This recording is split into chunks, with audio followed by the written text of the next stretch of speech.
सहनाववतु सहनौ भुनक्तु सह वीर्यं करवावहै तेजस्विनावधीतमस्तु मा विद्विषावहै। ओम शांति शांति शांति। वैदिक जीवन पद्धति की इस कक्षा में आप सभी का हार्दिक स्वागत है, अभिनंदन है। ऋग्वेद के चतुर्थ मंडल का स्वाध्याय कर रहे हैं और स्वाध्याय ऐसे वेद मंत्रों का जो हमारे जीवन में अत्यंत दिव्यता भव्यता के लिए, जीवन और जगत के कल्याण के लिए महनीय पथ प्रदर्शक हैं। ये मंत्र यदि यज्ञमय जीवन हो, योगमय जीवन हो, आलस्य से प्रमाद रहित जीवन हो, तो हम स्वयं प्रबुद्ध होकर के अपने कर्तव्यों का निर्वहन करते हुए परस्पर प्रेम से, करुणा से, सौहार्द से, सौमनस्य से युक्त होते हुए धन, संतान, यश, कीर्ति, वैभव को प्राप्त कर लेते हैं। हम यजशील बने, आलस्य से प्रमाद छोड़ करके प्रभात में उठें। इसके लिए चतुर्थ मंडल के 51वां जो सूक्त है उसका स्वाध्याय कर रहे थे हम। 11वें मंत्र का स्वाध्याय आज हम करेंगे। इस मंत्र को पहले लिखता हूं, फिर चर्चा करता हूं आपके समक्ष।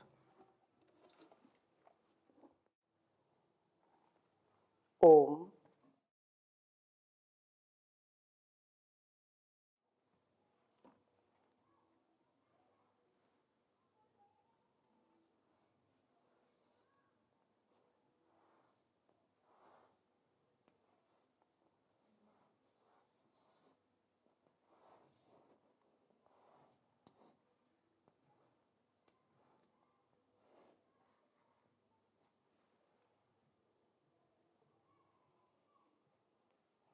तद्वो दिवो दुहितरो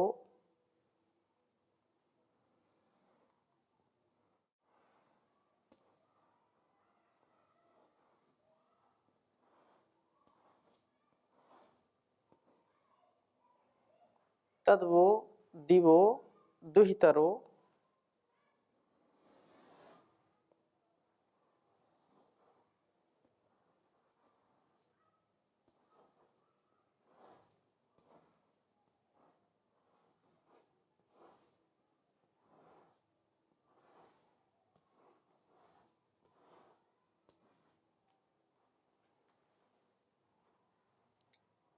विभाति रूप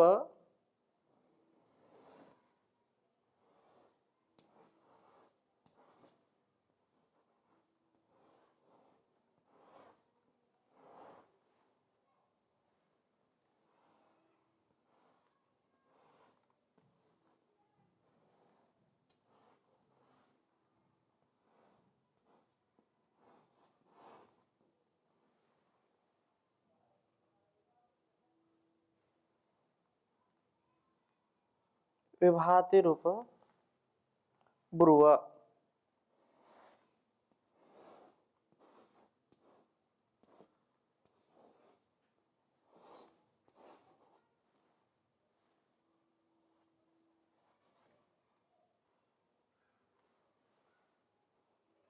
उषसो यज्ञकेतुः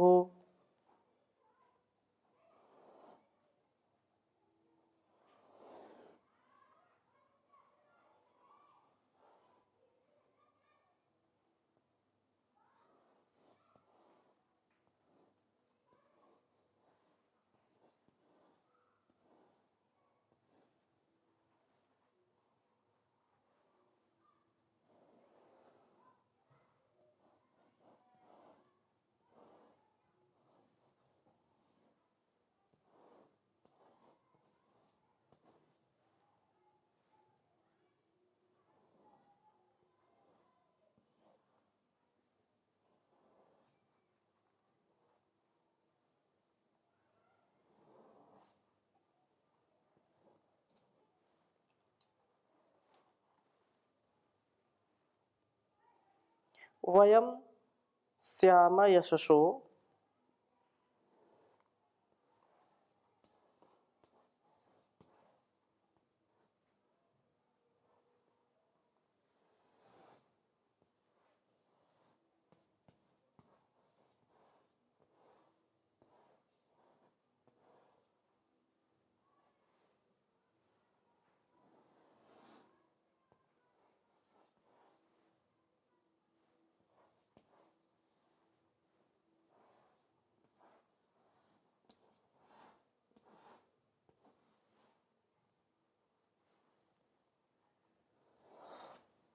जनेषु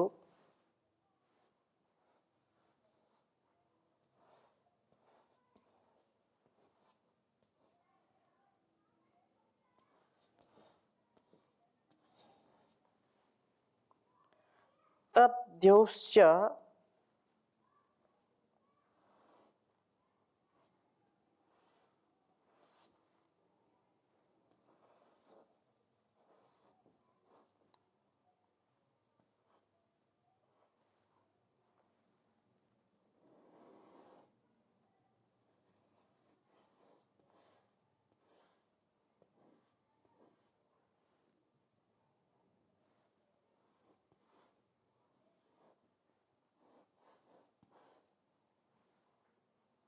धत्ताम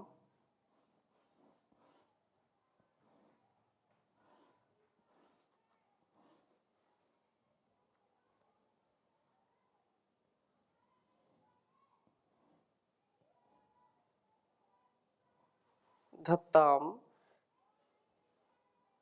पृथ्वी च देवी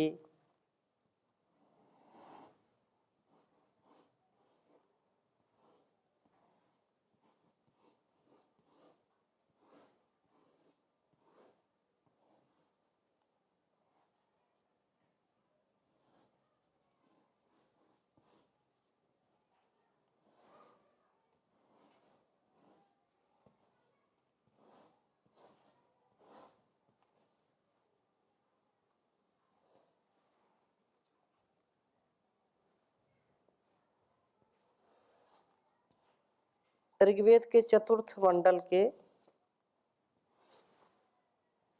51वें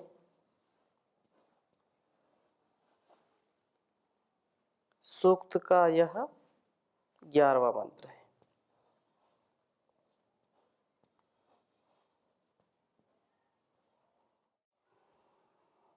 ओम तद्वो दिवो दुहितरो विभातेरुप ब्रुवा उषसो यज्ञकेतुः वयं स्याम यशसो जनेषु तद्योश्चा धत्तां पृथिवी च देवी। ओम तद्वो दिवो दुहितरो विभातिरुप ब्रुवायुषसो यज्ञकेतुः वयं स्याम यशसो जनेषु तद्योश्चा धत्तां पृथिवी च देवी। बहुत ही सुंदर भाव इस वेद मंत्र का। कहा है कि यज्ञ केतु, यज्ञ के जान वाला, यज्ञ को ठीक रूप में समझने वाला, मैं यज्ञों के महत्व को समझने वाला, मैं हे दिवः दुहितरः, प्रकाश की प्रपूरक विभाति चमकती हुई उषसः उषाओं, वह तत् आपके उस महत्व को मैं कहता हूँ। उषाओं के महत्व को समझते हुए हम उषाओं को जब उसके महत्व को उसकी ऊर्जा से अनुप्राणित होकर के अपने कर्मों का संपादन करते हैं तो उसका महत्व हमको समझ में आता है। तो उषाओं के महत्व को समझते हुए हम उषाओं में, प्रभात में, ब्रह्म मुहूर्त में जागने वाले होते हैं। निसंदेह इसमें कोई संदेह नहीं है, जो व्यक्ति प्रभात में जल्दी जागता है वह बहुत ऐसे कार्यों को विचार करता हुआ, उनका संपादन करता हुआ, ऊर्जा से परिपूर्ण रहता है, उसका स्वभाव, उसका सेवा का भाव सर्वोपरि रहता है। परंतु जो व्यक्ति मनन चिंतन नहीं करते हैं, आलस्य प्रमाद में पड़े रहते हैं, उनके जीवन में यज्ञीय भाव का अभाव हो जाता है।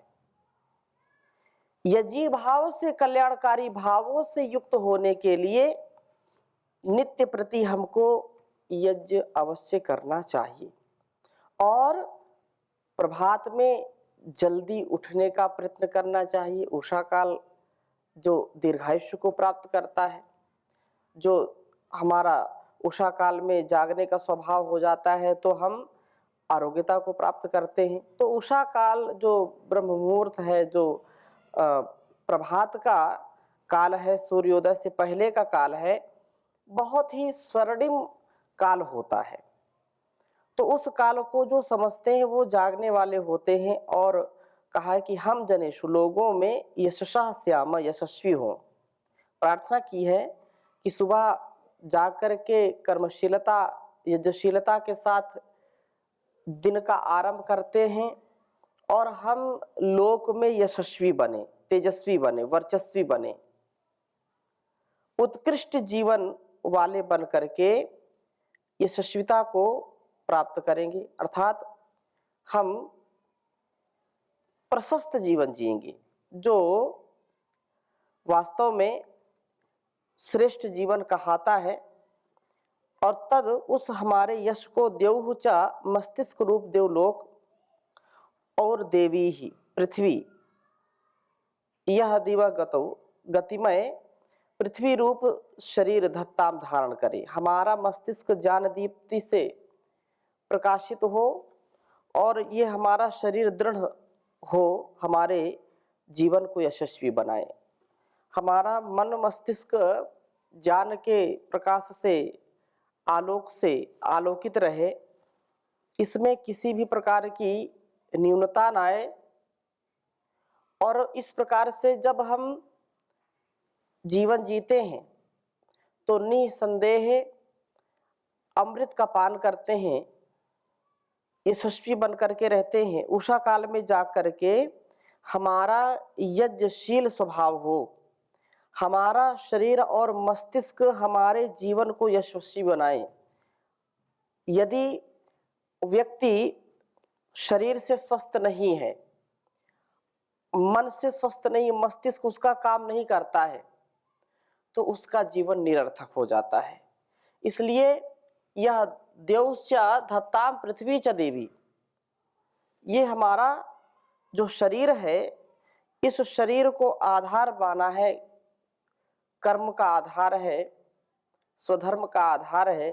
जैसे हम पृथ्वी को आधार मानते हैं और आधार है, सबको धारण करती है, इसी पर हम अपने कार्यों को संपन्न करते हैं। ऐसे ही पृथ्वी, जैसे ही शरीर भी हमारे कर्मों का साधन है, मस्तिष्क उसके ऊपर है। तो शरीर का स्वास्थ्य हमारा व्यवस्थित हो, वात पित्त कफ जो प्रकोप हो जाते हैं, प्रकोपित हो जाते हैं, वो संतुलित रहें।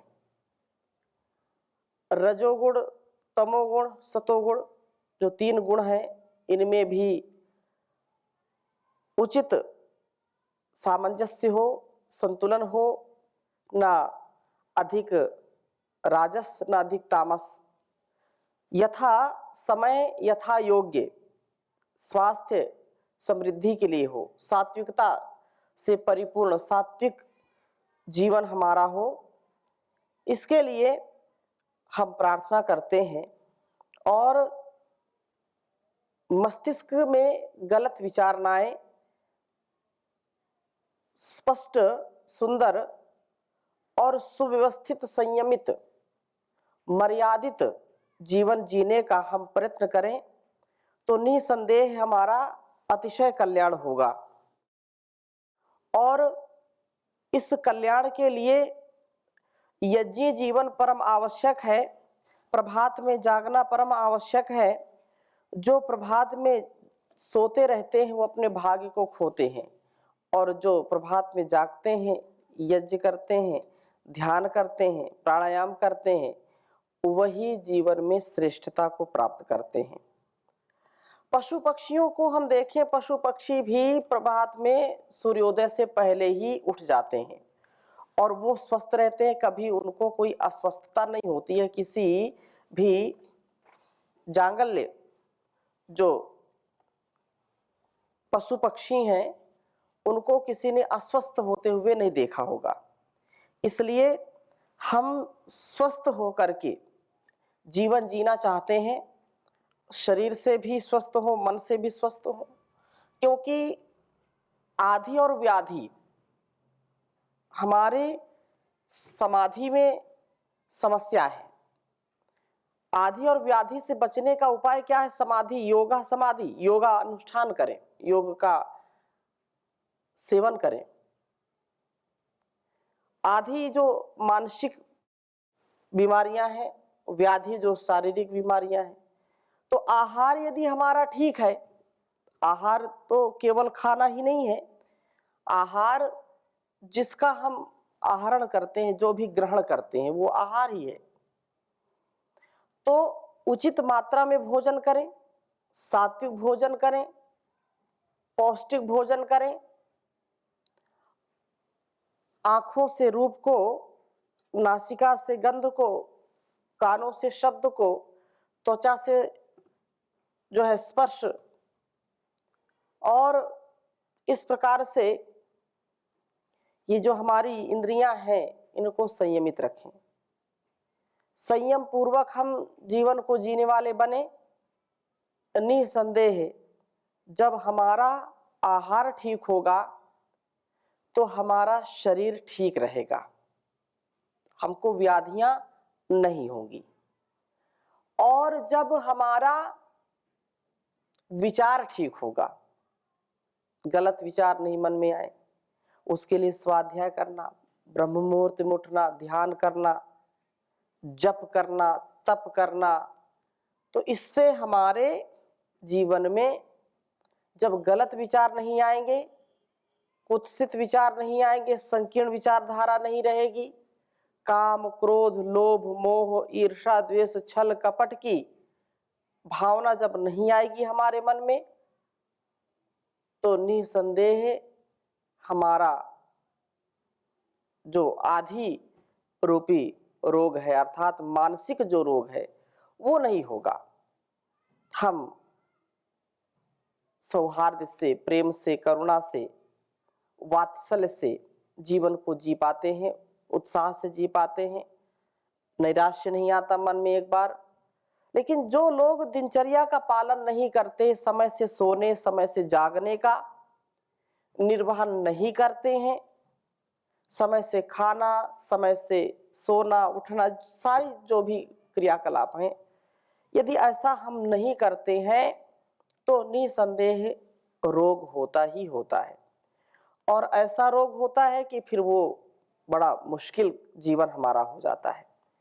इसलिए गीता में भी भगवान ने कहा, युक्ताहार विहारस्य युक्त चेष्टस्य कर्मसु युक्त स्वप्नावबोधस्य योगो भवति दुःखः, कि हमारा युक्ताहार विहारस्य, युक्त आहार हमारा होना चाहिए, और विहार जो हमारा स्वभाव, हमारी दिनचर्या, हमारा व्यवहार है, और उठना बैठना, सोना जागना,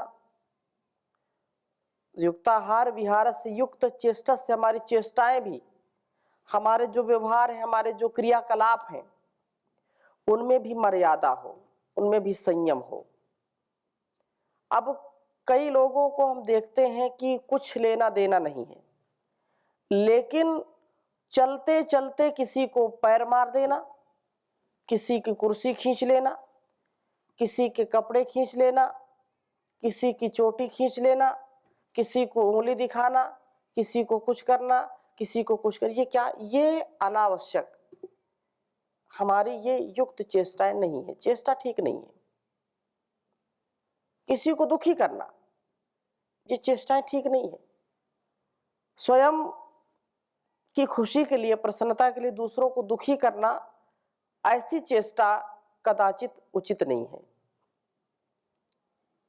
फूहड़, हंसी मजाक के लिए ये अच्छा नहीं होता, इसलिए युक्त चेष्टाएं हमारी अच्छी होनी चाहिए। कभी भी गलत चेष्टाएं नहीं करना, कुचेष्टा नहीं करना। युक्त स्वप्नावबोध से, और सोना जागना उठना बैठना भी हमारा व्यवस्थित हो, अव्यवस्थित नहीं होना चाहिए।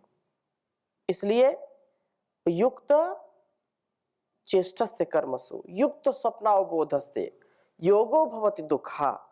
ये जो योगमय जीवन है, जो यज्ञमय जीवन है, जो उषा काल में जाग करके, प्रभात काल में, ब्रह्म मुहूर्त में जाग करके जो ध्यान करते हैं, समाधि लगाते हैं, जो योगाभ्यास करते हैं, स्वाध्याय करते हैं, जो यज्ञ करते हैं, वास्तव में उनका जीवन अत्यंत श्रेष्ठ हो जाता है। इसलिए हे प्रभु, आप मुझे ऐसा सामर्थ्य दीजिए कि मैं वास्तव में श्रेष्ठ जीवन जी पाऊं। यह प्रार्थना इस वेद मंत्र में की है। हम ऐसे बने, और उस परमात्मा की कृपा तो सदा बरसती रहती है। उसका सदा हमको सुख का, आनंद का प्रसाद मिलता रहता है, उसके द्वारा दिया गया। इसलिए कहने का आशय इस तेरी अपार महिमा कैसे बयान होवे, कुछ बोलने से पहले गूंगी जुबान होवे। भगवान तुमसे बढ़कर दुनिया में कौन होगा, अब तक नहीं मिला जो तेरे समान होगा, कुछ बोलने से पहले गूंगी जुबान होवे। तेरी महानता की सीढ़ी को छू न पाए, दुनिया में कोई चाहे कितना महान होवे, कुछ बोलने से पहले गूंगी जुबान होवे। जिस आदमी के सर पर करुणा का हाथ रख दे, उसकी हर एक मुश्किल पल में आसान होवे। तेरी अपार महिमा कैसे बयान होवे, किसकी मजाल कोई तेरे खिलाफ बोले, सारे जहां में तेरा विधान लागू होवे। तेरी अपार महिमा कैसे बयान होवे। तो संसार में उसका नियम अटल है, अचल है, वो चलता रहता है, सदा शाश्वत है। तो ऐसे हम भाव से ओतप्रोत हों। आज की कक्षा को यहीं पर विराम देते हैं। ओम शांति शांति शांति।